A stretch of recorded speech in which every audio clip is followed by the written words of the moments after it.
Welcome to IT Emotion, where we make autonomous IT entertaining and informative. My name is Sun. And I'm Josh. We're your hosts. Today we're talking with Wendy Wooley, Senior Director of Strategic Programs at ScienceLogic, and we're going to be talking about getting better results for your customers. Everybody give it up for Wendy Wooley.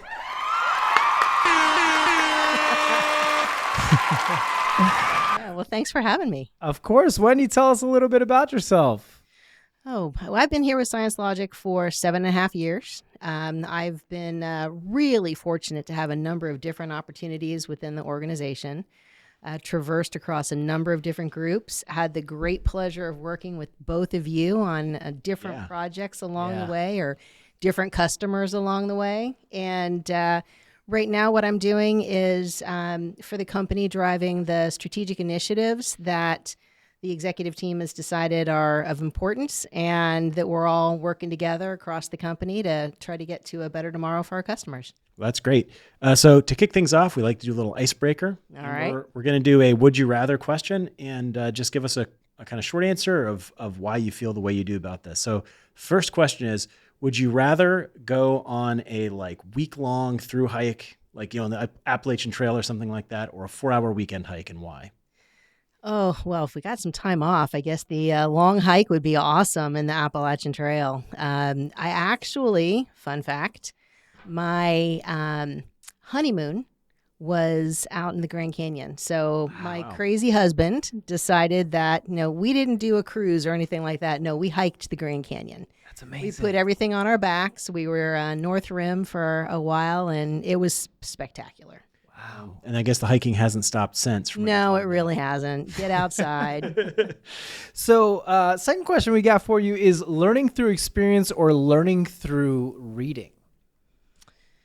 Oh, I would say experience overall, because experience is with people, and that's the dynamics that you really need to know. You can read, but you really validate it all through people. Sure.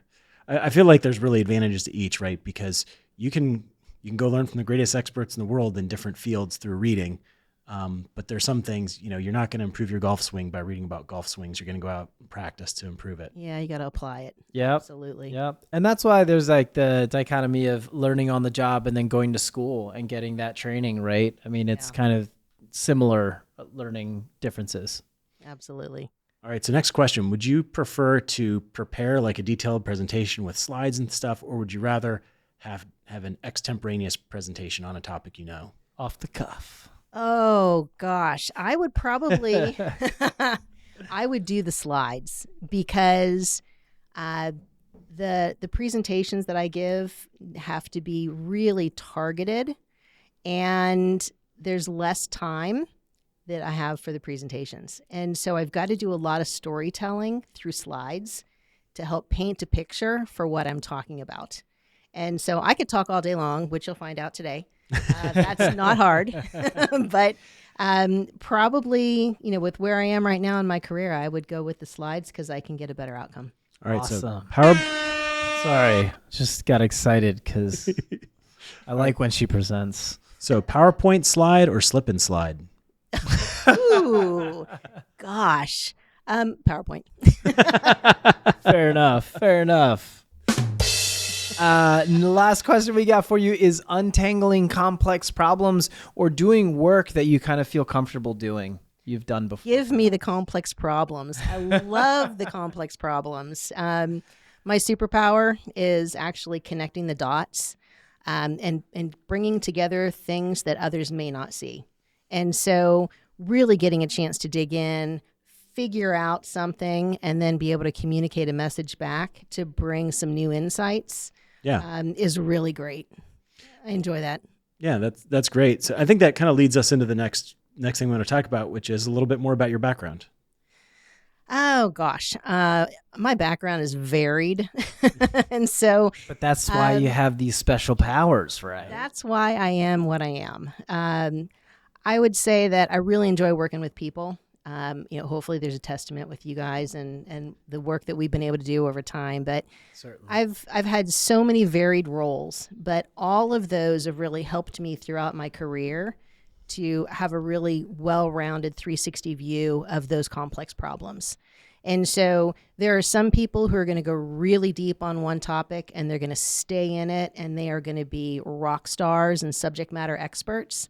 I really approach the challenges and the opportunities that are in front of me differently. And I don't think that I'm the subject matter expert, but I can go deep on a lot of topics. I can do pattern matching from what I've seen before, and I can bring 80% of what needs to be figured out to people. And then I get the real smart people in the room, and we get to 100% together. And that's really where I think I've been able to take my career over time, because I've had a lot of varied experiences.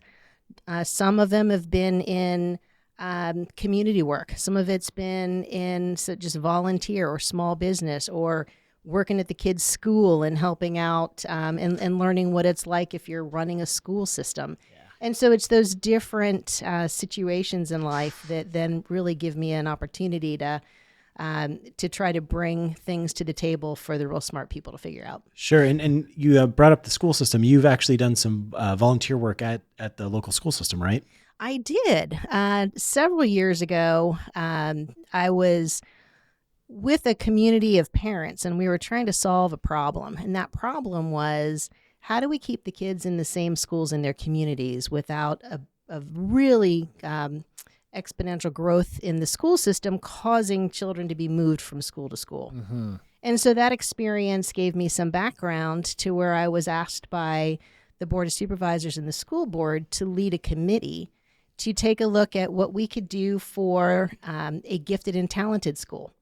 And the fascinating part of that was that the school system and the Board of Supervisors wanted to take the VOTEC, which was woefully out of date, and they wanted to get a new vocational school up and running. And they had been trying for, I think, 17 years to get the vocational school up and running. But that's not what the voters wanted. That's not where people wanted to put their money. They wanted to be able to have a TJ-esque, Thomas Jefferson, which is one of the top high schools in the entire United States. And it's kind of from where you live, it's probably about an hour-ish, hour, 10 minutes away. Including traffic. Yeah, you put the kids on a bus and you send them over to a fantastic school. But how could we have that locally? And so what we ended up doing was brought a different twist to it. And there's the Academies of Loudoun that is now open. It's been for several years. And the VOTEC is housed with the gifted and talented. Mm-hmm. There's an Academy of Science. There's an Academy of Engineering and Technology. They've got entrepreneurial. But you also have the VOTEC. Mm-hmm. And the cool thing about that is it brings real world experiences to kids in high school. You've got the students that have learned how to paint a car. And you've got the science students who are looking for a new way to apply or a new formula to paint a car. Sure. This is a real story. Wow. And so those students had an opportunity to come together. And the kid who was putting the new formula together was able to learn from the student who understood how you actually painted the car and what had to happen. That's great. And so the Academies of Loudoun brought that together, and that's innovation. It's a different concept. I don't think there's another one in the entire United States that's the same. Well, and I think in a sense it reflects kind of what you're talking about in your career journey, right? Of bringing these disparate disciplines together to create a greater whole, right? That's kind of the connect the dots thing that you like to talk about. Absolutely. It's also taking a different approach to academia. It's not by the book as much, but also allowing children to explore their creativity and how that can evolve, the way that we do things these days. Yeah, and I really do believe that the VOTEC side, that's still gifted and talented. Yeah. And so you can't just look at the kids that are going to go to an Ivy League school as being the ones with the gifts. No, there's so much more. And having that opportunity for the definition to be expanded and to celebrate different talents and bring that forward was something that I thought was so important. That's fantastic. All right. So Wendy, how do you bring your ideas to fruition? Oh, it's usually doing some research and reading. So we talked about reading before. So I do like to go get some industry information beyond just what I'm thinking. And then I have to create the story and PowerPoint, but it really is trying to bring that forward. And to me, it's internal selling. So take what I've done with sales in the past, take some of the skill set there, and then bring that forward so that I can bring a new concept, a new idea, and then try to find the others who can help either improve the messaging or can start to become the champions to help with taking something forward. Right. And it's all about marrying the problem too, right? It's like, what is the problem you're trying to solve and why, right? Who does this impact? How does it impact them? Understanding, focusing on that stuff, right? Problem statement, but you nailed it with the why. I mean, Simon Sinek. Who doesn't love Simon Sinek? Starts with why. It starts with why. and that's what's going to motivate people to want to go do something. Absolutely. Yeah, absolutely. So you've talked about the benefits of moving between different parts of the organization. Tell us a little bit about that, your journey, and how that's allowed you to do what you do here as an executive. So I believe I am customer obsessed. I really take a look at what the customer needs, what are the outcomes that they need, and then try to approach my job from there. So with ScienceLogic, I started as a customer success manager and had an opportunity to work with some fantastic customers, one of which was on your podcast, Dan Buckley. Yeah. Awesome customer. Good guy. He and I are still good friends. So awesome. I know. And so from there, went into professional services and was a project manager. So took a lot of what I had learned as a customer success manager and then tried to say, how do we make the beginning part of a customer's journey better? How do we get them up and running successfully? Got a chance to work with both of those roles with Josh. And, together we solved some of the thorny problems that customers brought forward. Yeah. From there, I moved into sales and worked with global systems integrators. So we started a center of enablement team over in India and had an opportunity to figure out how we could best set up ScienceLogic to work with our global systems integrators. What did we need to have for people, process, technology? How did we make it easier to do business with us? Mm-hmm. And while I was there in that role, jumped into a really cool initiative that our Vice President Dave Ripczynski started, which was our customer journey mapping. And that was the beginning of my strategic initiatives work within ScienceLogic. Then moved into my current role where I get to do that full time, which is super cool. And continue with that customer transformation. We've been at that since 2019, and that continues today. Can you share with us a little bit more about the customer experience journey? I mean, what does that entail? When you start a customer journey, you do mapping. So you do journey mapping and you say, what is it like as a customer to do business with your organization? So we brought in a really fantastic company, Method Garage, and they're experts at doing that. And you listen to customers, you interview both our own company, but then our customers. And you learn about the experience of doing business with ScienceLogic. You map out current state, you look at future state, and then you come up with the different projects, programs, initiatives that you can work on to improve that customer experience. And you start with the low-hanging fruit, the stuff that's really easy, and then you start putting in more complex projects, things that start to thread amongst one another. And that's really the difference between customer experience and customer success, because customer success is getting those outcomes, but customer experience is all of ScienceLogic as one ScienceLogic serving the customer. Absolutely. Yeah. We did some training too. I brought along my silo experience training because you both have been through it. Yeah. Yep. And this is something that I would say any company could go do, and I would really recommend it because that is about culture. And it is how, as a company, can we think about the customer? How can we approach the customer? How do we help some of our people with some skill sets that they don't have yet? Yeah. And so we went through training and role playing and connecting people together in different parts of the organization that had never met. Mm-hmm. And we started it during COVID, so it gave some fantastic opportunities to meet somebody you would never meet in ScienceLogic. And it's been a fantastic program. Yeah, and people have definitely changed their thinking as a result. We've seen some good success in Net Promoter Score and those sorts of metrics. Yeah, we really have. Over the time that we've been doing all of this customer experience work, we are over 50 points up That's in our wonderful. Net Promoter Score. You know, and it's really exciting. It just shows the power of us all working together to improve for our customers, because they really, at the end of the day, are why we're here. Yeah, so you're very passionate about that customer experience side of things. Yep. And I know that that's got to shape your work. I mean, first of all, how does it shape your work? But also, how do you think it should shape others' work as they sort of get that fire for serving the customer? I think it's always good to understand the customer why, and there's some terms out there, and it's inside out or outside in thinking. And it's easy to start with the inside out. You know, where am I and what am I thinking as ScienceLogic, and how does it go outbound?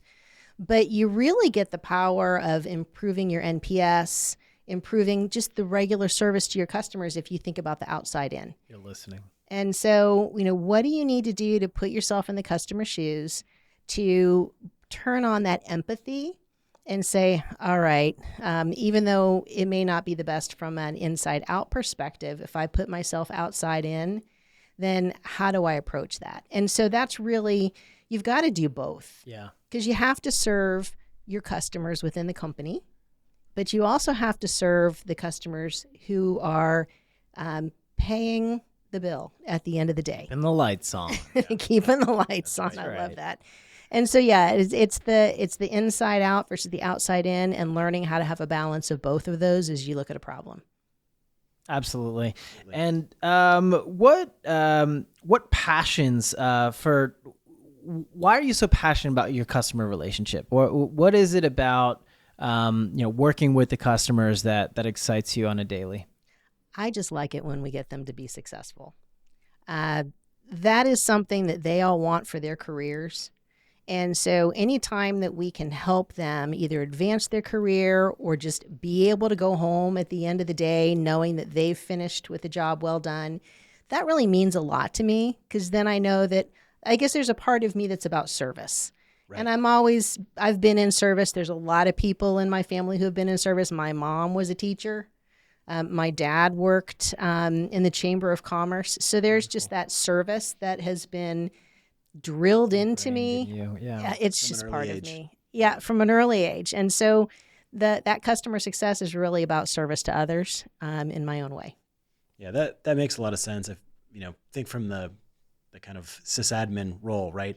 I think about, you're saying, do they get to go home knowing they did a good job? I think, do they get to go home on time? How late do they have to work tonight? Because if the technology products aren't working well, the answer to the first question is no, and the answer to the second question is very late. Right. So, that's one of those intrinsic rewards, knowing that you helped someone else have a better day. Yeah, and I've got two core values that I really adhere to, and one of them is family and one is gratitude. So if I know people get to go home to their family, that's super important. Absolutely. Yeah. Does the journey to better customer relationships start and end with NPS? That's an outcome. So if you're doing a good job, then you've got a lagging indicator, and that lagging indicator is your NPS. Your CSAT scores, as they take place and as you track those, can be a leading indicator. But so as you look we at, should take a minute and define NPS, because I'm sure there are a lot of people who aren't. That's familiar with great. NPS. Absolutely. So NPS, Net Promoter Score, you ask people on a scale of 1 to 10 yep, if they'd recommend you, and if they give you is it an 8 or higher? yes. Then they're a promoter. And if not, they're maybe in the middle. If they're below 3, is that the right So number? you've got Indicator you're doing something wrong. Yeah, and so it's really those upper numbers that are the most important. Yeah. Because you want, those 9s and 10s. And you want to make sure that you are getting the customers that are saying you're doing a good job. The ones below that don't matter. Mm-hmm. And so it's a very interesting indicator. And we do that once a year. So we've got that run out of the customer success group, and they put that question out to the customers once a year on whether or not they would recommend ScienceLogic. Yeah, and the range that you get is between negative 100 and positive 100. So positive 100 means all your customers rate you 9 or 10. Negative 100 means they all rate you 1 or 2. and you're probably going to be out of business as soon as the customers can get around to canceling. And we are happily in the positive territory. Yes. That's so wonderful. And actually we've learned a lot from that experience. You've helped implement that here. Even some of our product managers, shout outs to the PMs at Silo, they've started to do that for their features. So as they're iterating, as they're developing new features, they're asking customers, what is their NPS score for this feature? Right. I love that. That's And great. You've influenced us in many ways, Wendy. And so then you're also talking about CSAT, that's customer satisfaction scores. Tell us a little bit about that. So across a customer journey, there's a number of times that you can ask a customer, how are we doing? And it doesn't have to be the NPS score of 1 to 10. It can just be touch points. So how did we do at the end of your deployment? How did we do answering what you needed for a support case? And those collectively can become a CSAT score. You can look at how customers are impacted in different parts of the business. You can also understand for their journey, how are they feeling as they move across their customer journey. And so CSAT's a great tool in our KPI to take a look at how you're doing for satisfaction. Yeah. It sounds like there's a certain level of maturity the company needs, right? You actually have to understand what the customer goes through, how you do your deployments, because sometimes systems get set up in companies that are just kind of there, but no one understands it. So you actually have to look at that, understand it well enough that you can identify those touch points and use those. Yeah. And obviously, anytime you shine a light on something, you see if it's dirty, you want to clean it up, right? So I think there's probably just measuring that naturally helps a little bit. It is. And even with NPS, even though you want as high of a score as you can, you're going to get information that's so helpful. And those pinpoint the places where you can improve. Right. And getting that on a yearly basis, reaching out to customers who maybe you didn't hear through other channels, but they were comfortable sharing that through an NPS survey. Sure. You've got an opportunity to constantly do better. And so it's a great tool for that. CSAT the same way. Yep. So you have a ton of experience with customer experience. So what are the key improvements that folks need to kind of zero in on to really hone in on a great customer experience? So really right now, what I've been doing my research on and applying and looking at ScienceLogic, it's all about adoption. Customers are going to come and use any product. You've got the TSIA has a model called LAIR, Land, Adopt, Expand, Renew.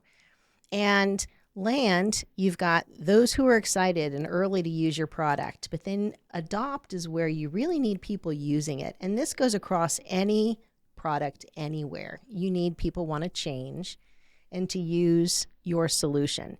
And so zeroing in on adopt and how we can help our customers use our product and how any company can take a look at it and say, how do we improve our customers' experience in adopting what they've purchased to get to the business outcomes and and what they need to show the value and why they purchased a solution is really important. It kind of reminds me of that bell curve for product adoption, right? So there's that. It is that. Yeah. So there's that initial subset of people that adopt it. They're the early bleeding edge, so to speak, right? Then you have the first large segment of early adopters of sorts, right? Yep. And that's that focus. Yeah, and what's really cool is that was something that we've identified and we've been working on since 2022, and that's a prescriptive methodology. How do we be prescriptive in helping lead our customers through the steps to get to a first time to value and to start really getting the most out of our product? And it was fun to see 2 days ago, the CEO of Gainsight, Nick Mehta, put that exact post out there. Yeah. He was asked to go speak to a company that's a startup, and they said, what would you do differently? Or what is it that you wish you knew then that you know now?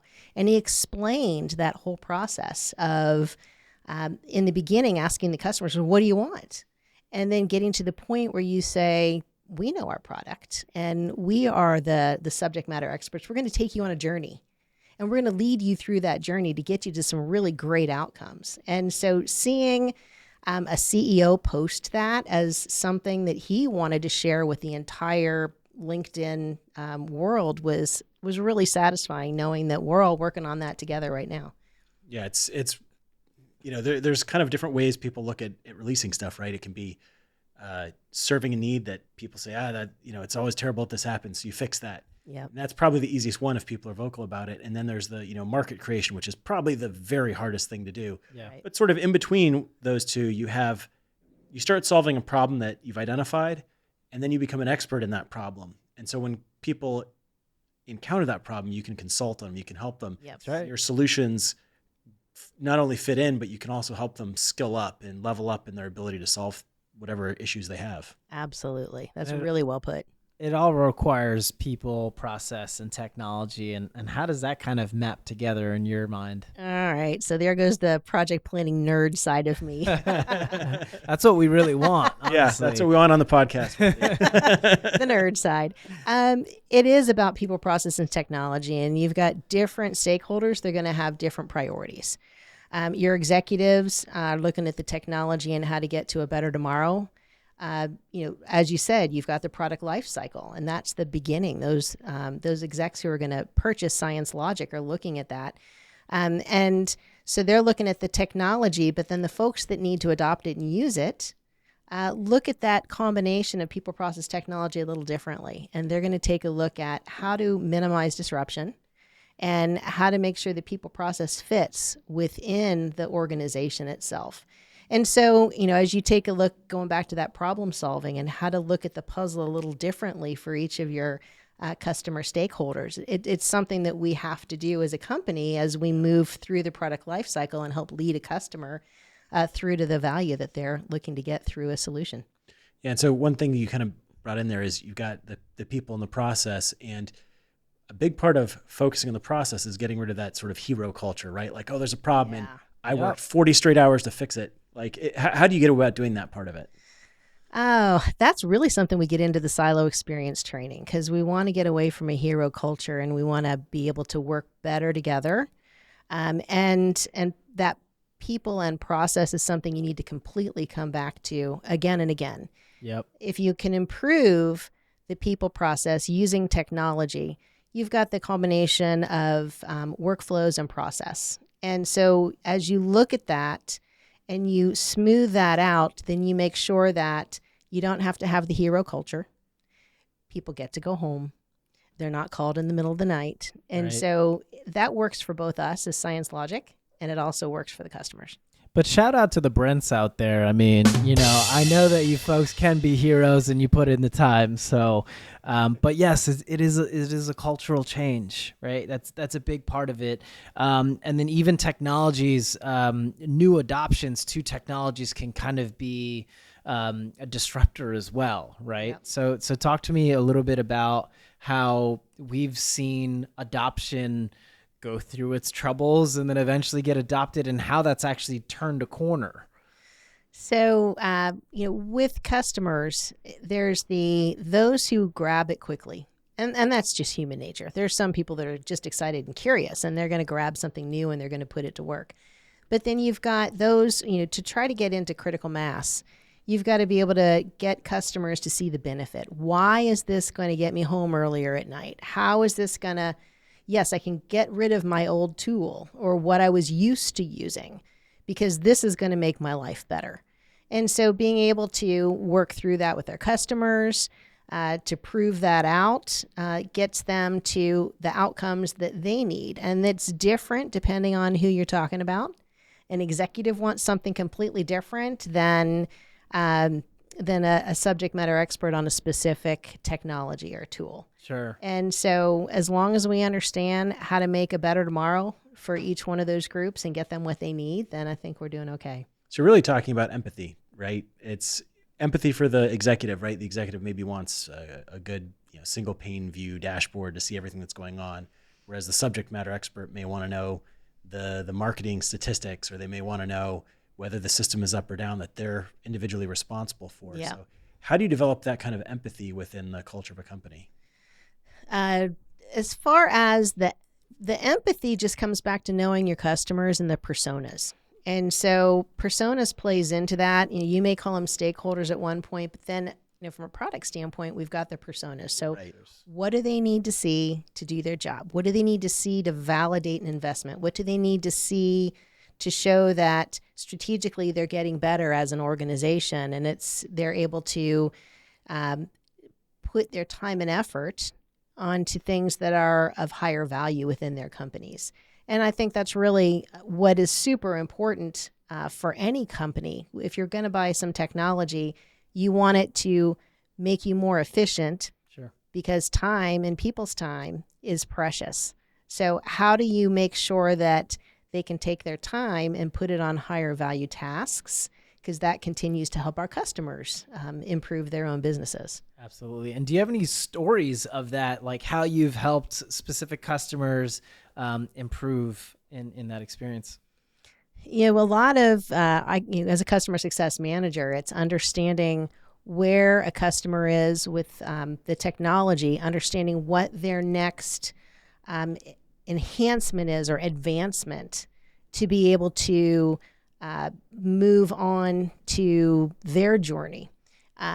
There's one enterprise customer that really has stood out in my mind over time. And we were doing a deployment and they said, well, we've got our CMDB and we know exactly what's in our estate. We've already got it figured out. And at that point, why do you need a monitoring tool? Well, early on, at the very beginning of the project, we did some initial discoveries and we found devices that they had not been monitoring. We found we provided some insights that they really needed to avoid something bad happening. And so knowing that very early on, we showed our value out of the gate because everything wasn't in that CMDB. And they had more visibility and a better idea of what they had in their IT landscape. And that was really satisfying when you could say, that's wonderful. We did that. Yes. And doing it in a way that the customer can save face, right? Yeah. Because the last thing you want to do is for a major stakeholder, make them look foolish, right? They said that everything, but they didn't. Yeah. Right? It's like, look, he did a great job. Most of our customers don't even know half of what you guys know. And still, someone doing a great job. This is where the value comes in. Yeah, and it's the small wins. It is. And the more that we can help the customers find those quick wins and then be able to highlight and showcase that helps them. Because, again, that's showing that they made a good decision. Yes. Yeah, absolutely. How do you help parts of the company gain empathy for each other as well as the customer? I mean, we live in this very large organization that have different departments, and at times we're kind of in our own silos, it seems, right? Right. And some of us are more closer to the customers and some are a little bit further removed. But at the end of the day, as you've said before, no matter what, at the end of the day, we're impacting customers' lives. Yeah. Right? So how do we build that empathy internally? And with both of our arms, hug the customers, right? Show them some love. That was the wrong button. But it was definitely a scream because, I mean, should have been one of the two. I'm not sure. Maybe nobody wants a hug from me. I guess that's what I took from that. I think that what really helps and what I've seen is the light bulb moments for different parts of the business is when they get a chance to talk. And maybe they're not normally in the same teams, but they're working on something together. And that collaboration starts to bring out the understanding that they've got more in common than not. And so anytime that we can have that cross collaboration in the business, get people out of their regular day-to-day, but working together on a problem or something that we're improving, and it's customer based, that's really where I start to see that connection come together, because those are the little aha moments, and that's where the light bulbs go off and they realize that we have more in common than not. We're all working towards the same thing with the customer. And I've got a new friend, son, or I've got a new friend, Josh. I thought we've been because we friends. work together. Okay. Okay. Well, this is hypothetical. We've been friends for a while. That's awesome. I absolutely agree. Yeah. Building that bridge and really shedding that light that, at the end of the day, we are impacting these people's livelihoods, whether we see them on a daily basis or not. And one of the things that I think is super important, it's something that I try to do, and I know you guys do too, is you try to make the customer human on the other end. Yeah. If we desensitize ourselves from the customer and they're just an other, then you don't really bring your whole self forward for them. But once they have a name, and once you realize what they're living through on their end, and or how you're trying to improve it so that they can improve their career, good, bad, or indifferent, when they're a human being rather than an other, everything changes. Yeah. I've often had that experience with customers where you have this very formal, stiff relationship until you go to lunch together. Yeah. And then after that, you can have a real conversation, and problem solving, training, whatever it is you're doing becomes a lot easier because now you're people. You're not just You rails. broke bread. That's right. That's what it is. Absolutely. Even at symposium, we've experienced that, right? Initially at symposium, you see people, but then once the happy hour comes along, everybody's The buddy inhibitions come down. Somebody ends up taking everybody else to karaoke, and then there goes the night. I was thinking the same thing. All right. Well, Wendy, it's been such a pleasure to chat with you today. I hope our been a lot of listeners fun. have gotten a lot of value through this conversation. I know, frankly, I have. Yeah, me too. It's been great. So do you have any words of wisdom that you have to share with them as you're kind of finishing this session with us? Gosh, I would say always give back. Whether it's internally, whether it's through other organizations. We work with women in technology. There's a group called WIT here in Washington, D.C. And so there's some of us that try to be engaged with WIT and give back. So no matter what, I would say take your knowledge, give back internally, give back to the community, and have gratitude.